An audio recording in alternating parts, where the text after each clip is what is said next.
I'm Niveditha and I'm basically from India. I completed my engineering graduation in the stream of Electronic and Communication at BGS Institute of Technology in the year 2021. After completing my engineering, I'm totally blank. What have to do next?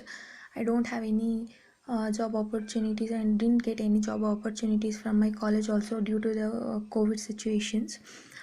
And I got few, but I can't clear that because as I'm from the non-IT field, it's very difficult to me to clear the job interviews. After that, my friend suggested to join the JSPIDERS, and I joined the JSPIDERS for the Java course. The trainer will teach us from the basics. It's very easy to understand for us as we are from the non-IT field. A special thanks for the Keshav sir and Uday sir for teach us Java from the basics, and also for the Sharik sir because of the Sharik sir I learned the programming very well. And thanks for the HRs to have a patience to provide us the lot of interviews until we clear one.